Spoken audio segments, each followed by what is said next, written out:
টান লাগছে তাই তো? ওকে, সো এটাতেই বোঝা যাচ্ছে আপনার কোয়াড্রিসেপসটা একটু টাইট আছে। টাইটনেস হলে এই এক্সারসাইজ করলে কিন্তু আপনার একটা টান লাগবে, একটা মনে হবে যেন স্প্যাজম আসছে, একটা টুইচিং আসছে মাসলসে।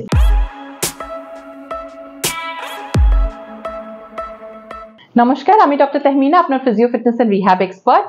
আর আজকে আমাদের সাথে আছেন মিসেস ব্যানার্জি।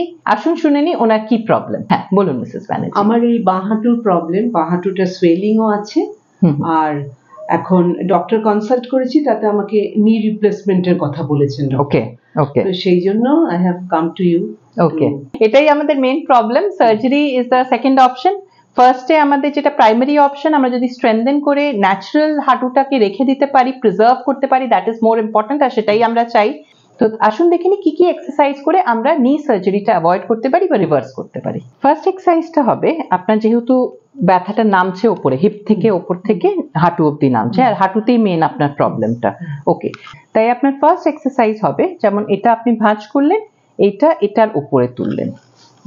ওকে, তুলে তারপরে আপনি এটাকে ফোল্ড করার চেষ্টা করুন। এই ওকে, এইভাবে আপনি একটু হোল্ড করলেন 10 সেকেন্ডস। 1 2 3 4 5 6 7 8 9 10। রিল্যাক্স। সেম জিনিস আপনি এটার উপরেও করে দেখুন, দুটোর ফিলিংটা কি সেম? এটা এরম ভাবে ভাঁজ করলেন, এটা এর উপর রাখলেন, তারপরে আপনি একটু ফোল্ড করছেন। ফিলিংটা কি দুটোই সেম? ফিলিংটা সেম, কিন্তু পেইনটা আমার লেফট এটাতে লাগছে, তো তাই জন্য পেনের ফিলিংটা আপনার শুধু লেফটেই লাগছে। ওকে, ওটা একটু স্ট্রেচিং হতে হতে দেখবেন আস্তে আস্তে আপনার রিলিজ হবে। নাম্বার 2 হচ্ছে, আপনি একটু বাটারফ্লাই স্ট্রেচ, এই দুটো হাঁটু ভাঁজ করে একটু চেষ্টা করুন এইভাবে বাটারফ্লাই, একটু এখানে স্পেস কনস্ট্রেন্ট। হ্যাঁ, এই এখানে একটা টান পড়ছে এই জায়গাটা। হ্যাঁ, এইটা 1 2 3 4 5 6। হ্যাঁ, যতটা আপনি পারেন বেডে একটু টাচ করে, শুয়ে করতে হবে। জেনারেলি আমরা বাটারফ্লাইটা বসে করার চেষ্টা করি, কিন্তু আপনাকে শুয়ে করতে হবে। 5 6 7 8 9 10। রিল্যাক্স। এটা এরম ভাবেই 10 সেকেন্ডস হোল্ড করে 10 রিপিটেশনস।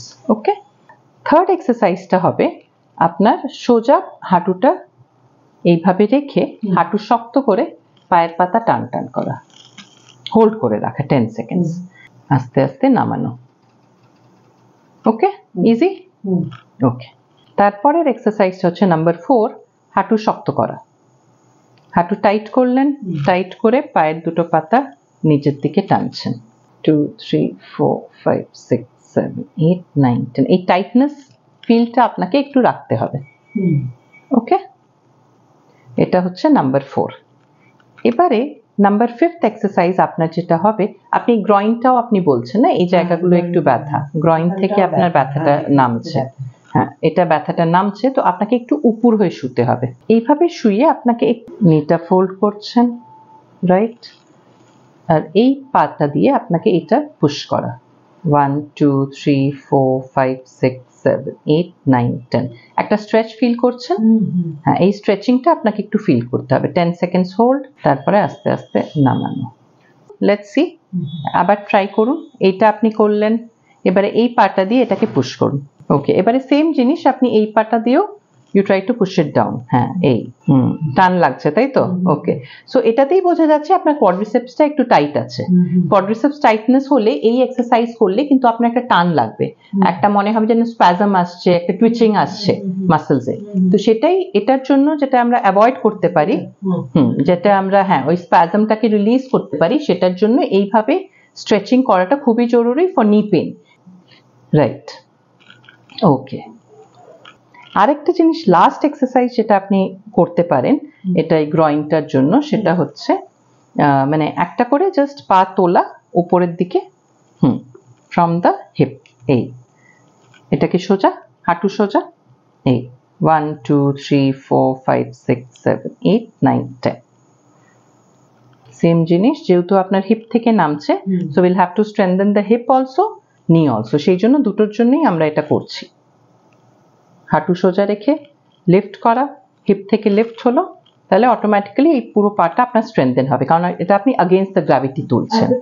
হ্যাঁ, একদম পারফেক্ট। ওকে, রাইট।